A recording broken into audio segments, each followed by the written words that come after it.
Setelah ngaben, Pak DBB dan Bude Ana kembali ke Yogyakarta. Sementara kami masih meneruskan petualangan di Bali.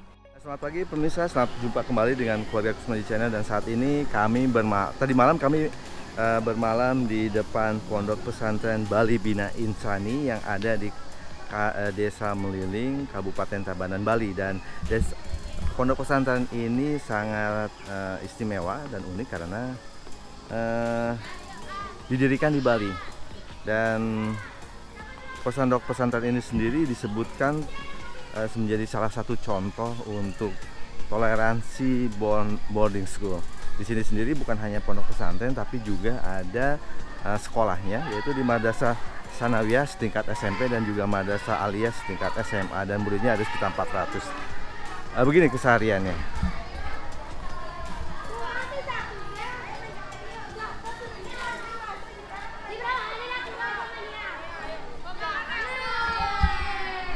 Pesantren Laroiba hadir di antara warga yang mayoritas beragama Hindu Bali. Sekolah sekaligus pesantren ini mengusung tagline Tolerance Boarding School.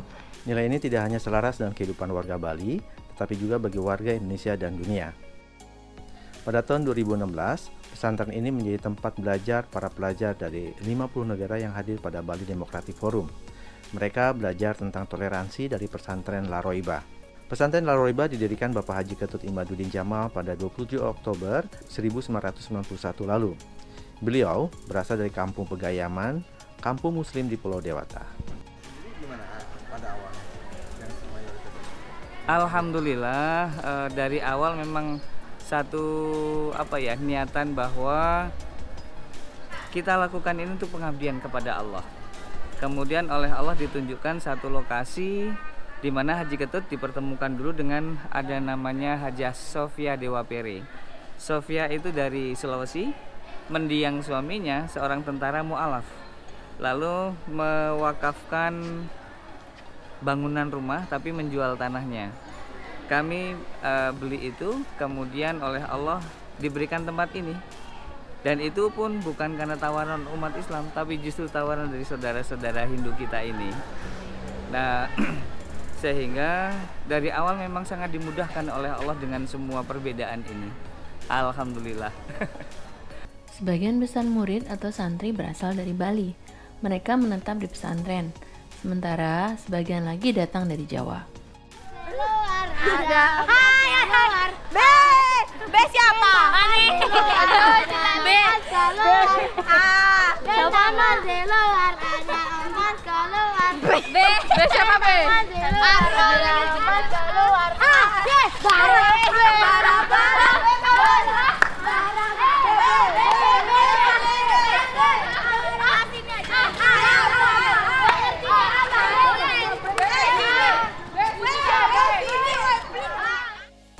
Laroiba adalah pesantren modern. Para murid tidak hanya belajar ilmu agama, tapi juga ilmu pengetahuan umum. Aktivitas mereka lumayan padat dari subuh hingga bada isya. Masjid menjadi pusat kegiatan para santri. Kami diajak keliling pesantren oleh Ustadz Juli Saiful Bahri yang tidak lain adalah om kami. Ustadz Juli menggunakan masker karena sedang terserang flu dan batuk. Pada saat itu, virus corona belum merebak di Bali, Indonesia maupun dunia. Namun beliau tidak mau menyebarkan virus influenza tersebut kepada kami maupun para santrinya. Tanya sama Hakim tadi. Mas, oke, siapa bayi satu nih? Kamalnya siapa? Kamal. Iya. Gudang kamu udah. Di budeknya. Halo. Kamal. Apa kabar? Beginilah kondisi ruang tidur para santri pria di Laroiba, lumayan rapi dan bersih. Untuk menjaga kesehatan, pesantren juga menyiapkan lapangan olahraga. Rencana ke depan, pengurus pesantren akan memperluas pesantren. Keperluan akan ruang semakin bertambah, seiring bertambah santri dan pelajar. Saat ini luas pesantren sekitar 1 hektar. Santri Laroiba mendapatkan jatah 3 kali makan sehari. Wih, mantap. Ini berapa kilo liter ini yang dimasak? 25 itu Pak. 25 untuk 400 ini ya? Enggak, nanti nambah lagi. Ini yang satu gini, satu ulangan ini 25. 25. Iya. Untuk Nanti berapa? nambah lagi 25. Ada dah nanti sisanya sedikit itu Pak. Sekali masak berapa banyak Bu? Ya sekali masak yang satu hari itu 1 kintal tuh. Jadi kalau sebulan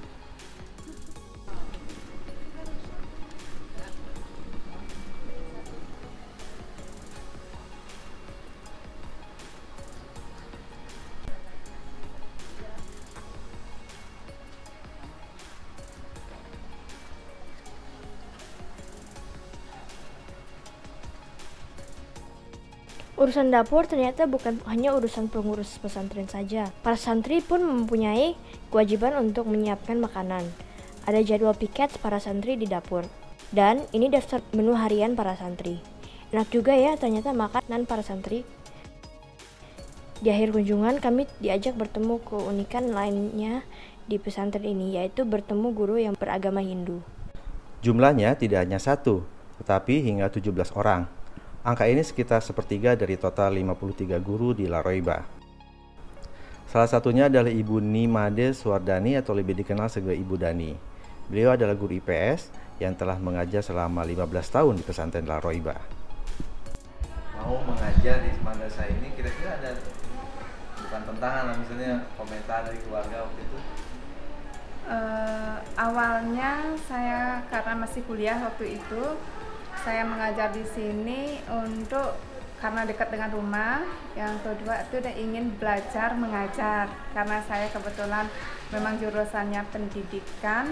Jadi nanti pasti saya akan terjun di sekolah. Jadi ingin belajar gimana sih rasanya mengajar itu, biar untuk latihan lah gitu, melatih diri itu. Karena kebetulan kita dekat dengan rumah. Jadi saya coba masuk di sini gitu. Awalnya memang belum tahu MTS, MA itu apa. Tadi setelah saya masuk sini saya tanya, ini sama dengan sekolah SMP umum biasa. Gitu. Awalnya saya masuk sini baru 3 kelas 1, kelas 2, 1, kelas 3, 1, dan sekarang sudah sampai 14 kelas dari 3 kelas itu. Jadi melihat perkembangannya Iya, jadi saya melihat perkembangannya dari yang sedikit sampai sekarang sudah banyak muridnya. Keluarga komentarnya waktu pertama kali dulu, kok nggak jadi madrasah sanawiyah, aliyah, nggak apa-apa itu? Enggak apa-apa. Kita memang terbuka, nggak pernah membedakan itu kok masuk ngapain nggak pernah. Ajar di tempat Islam itu nggak pernah, kalau keluarga saya itu nggak pernah. Karena saya sudah terbiasa teman muslim itu memang dari SMP. Dulu saya SMP-nya di sebelah, di SMP sebelah, dan temen itu pun dulu dari pondok sini. Gitu. Jadi sudah terbiasa. Dulu pondoknya di sini karena belum ada sekolahnya di SMP negeri gitu. Jadi sudah terbiasa. SMA juga ketemu juga teman muslim ya, ada teman-teman akrab itu yang diajak. Kuliah lagi ada lagi teman muslim. Jadi sudah terbiasa kalau saya. Kalau misalnya sekolah ini kan saya disebut sebagai toleransi boarding school, toleransi boarding school. Ibu mengajar sini gimana, bangga, biasa aja atau gimana? Sudah, ya senang. Sampai didatengin waktu itu ada dari Kembu ya, Bu ya, Menteri Luar Negeri. Iya. kemudian yang memberikan testimoninya. Ketika Bu Dani menceritakan tadi itu 90% audien dari 96 negara itu required. Tangis semuanya. Apa yang Ibu ceritakan waktu itu? Awalnya saya masuk ke sini kan sempat menggunakan, kalau saya udah masuk sini menggunakan jilbab hanya beberapa hari itu, terus tapi pimpinan pondok melarang, nggak usah kamu agama Hindu nggak boleh pakai jilbab, nggak apa-apa, berbeda.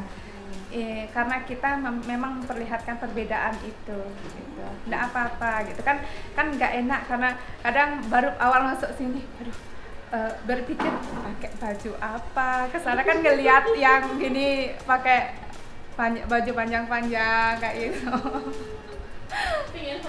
Nah, kayak gitu.